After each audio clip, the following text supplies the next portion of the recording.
Fala, gremista, tudo bem? Seja bem-vindo a mais um conteúdo aqui no canal. Cheguei de São Paulo há pouco, já estou em Canoas, onde moro aqui no estúdio, na minha casa. Fui segunda-feira bem cedo, cheguei cedinho lá em São Paulo, fiquei até hoje à tarde, participei hoje dos Donos da Bola TV, apresentado pelo Craque Neto, uma honra. Muito obrigado, agradeço aqui mais uma vez o carinho do Neto, impressionante o quanto o Neto é, além de um grande profissional, uma grande pessoa, um coração enorme.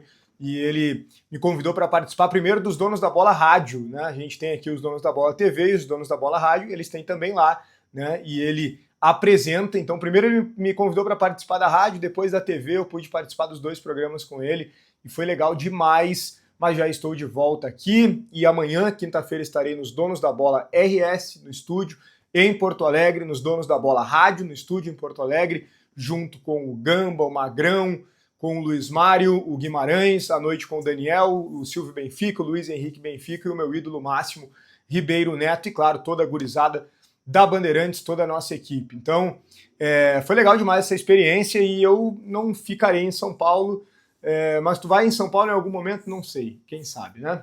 Vamos lá.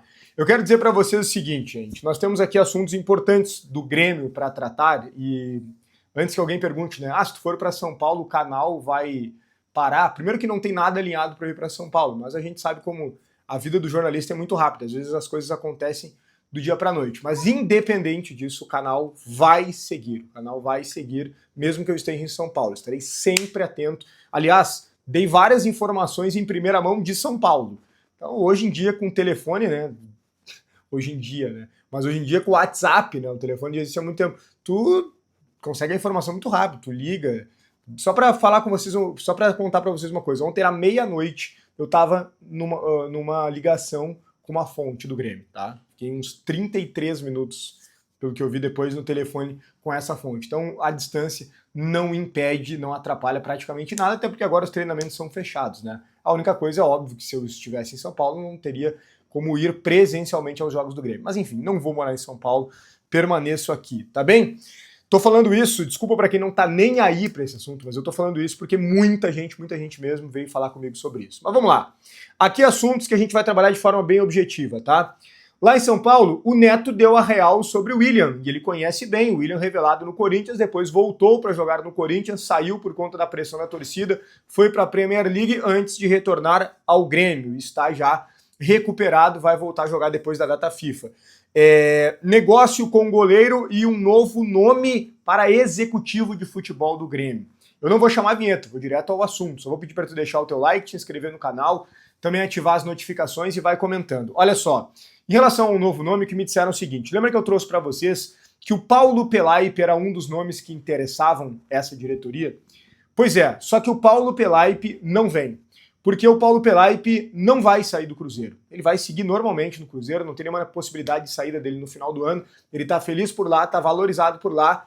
Agradeceu o interesse da nova diretoria do Grêmio, disse que será uma honra um dia, quem sabe, voltar ao Grêmio, foi formado no Grêmio, é um profissional gabaritado que trabalhou em vários grandes clubes já do futebol brasileiro, participou desse processo de reformulação do Flamengo, por exemplo, né?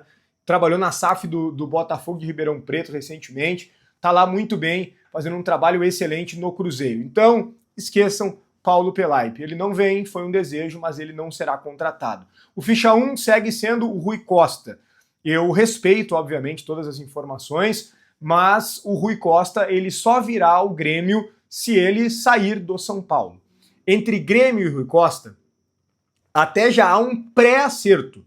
No seguinte sentido, olha, Rui, a gente gostaria de te oferecer isso caso tu viesse trabalhar aqui. Tu tem interesse em receber isso? Tu tem interesse em trabalhar aqui? O nosso projeto é esse. Casa com a tua ideia? Tu acha que faz sentido para ti? Tudo isso bateu.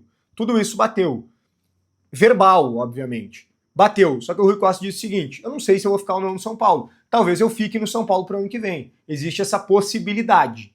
Então, não é certo que o Rui Costa será o executivo do Grêmio. Quero deixar isso bem claro. E aí surge um novo nome. Mas esse nome não quiseram me dizer, apenas me contaram. Existe um plano B, tá? Existe sim um plano B para o Rui Costa. Como não é certo, existe um outro nome, um outro executivo que também é experiente, que também é conhecido, que também é competente para vir para o Grêmio, caso não seja o Rui Costa. Negócio com goleiro. Vocês sabem que a situação do Gabriel Grando ela é bem complicada, porque o contrato dele com o Grêmio termina já em outubro do ano que vem. Em outubro do ano que vem termina o contrato do Gabriel Grando.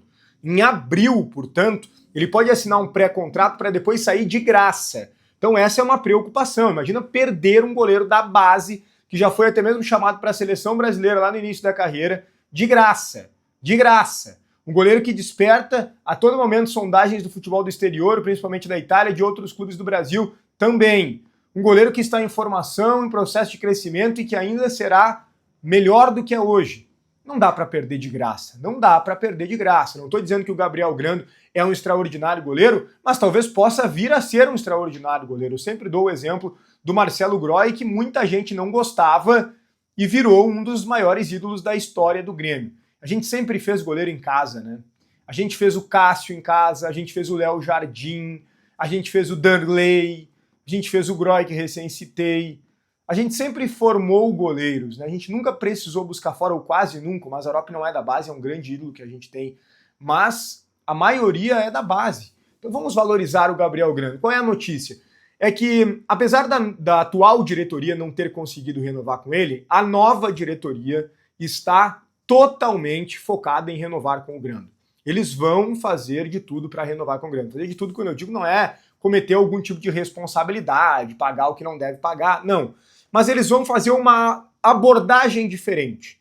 Uma abordagem diferente. E acham que vão conseguir, porque vão apresentar muito mais do que valores, muito mais do que dinheiro. Vão apresentar um projeto a longo prazo para convencer o Gabriel Grando a ficar. Portanto, com esse novo movimento, eu diria que cresce de uma forma bem significativa a chance do Grando permanecer no Grêmio, renovar o contrato com o Grêmio, que eu acho adequado. Olha só, o Craque Neto, participei com ele lá do Donos da Bola Rádio, né? Falei antes para vocês. Perguntei para ele sobre o William, como foi a passagem do William no Corinthians, por que não deu certo? Para a gente entender melhor desse William e como ele vai jogar no Grêmio. Não só ele, mas como também o Luiz Fabiani, ótimo repórter lá da Bandeirantes São Paulo. Os dois contaram pra gente como é a situação do William e o que a gente pode esperar dele aqui no Grêmio, pontos fortes e pontos fracos. Roda aí. Deixa eu te perguntar, por que o William não deu certo no Corinthians? Porque lá no Grêmio ele começou bem, ele teve azar da lesão, né? Eu acho que o William vai jogar muito no Grêmio. Ele só não deu certo aqui porque o Corinthians é um time que... a verdade, ele jogou até bem em alguns jogos. Quando ele tava bem, ele destruía com os jogos. Deixa eu falar. Destruía.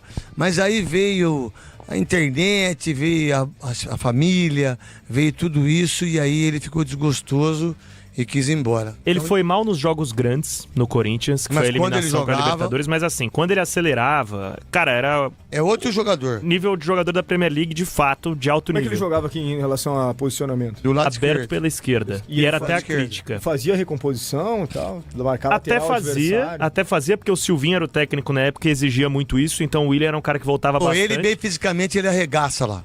Mas além de ser bom de grupo... A lesão que ele teve foi no dedo. Ele quebrou o dedo. Só não espere números do William. Não espere 10 gols no campeonato. Não é decisivo. Não espera 10 gols. Mas você pode esperar a liderança, a visão. A ideia no momento é que ele joga de camisa 10 mesmo, centralizado. Assim. Ele surgiu assim no Corinthians em 2007. Assim. Ele era um 10. E ele é um ótimo menino maravilhoso.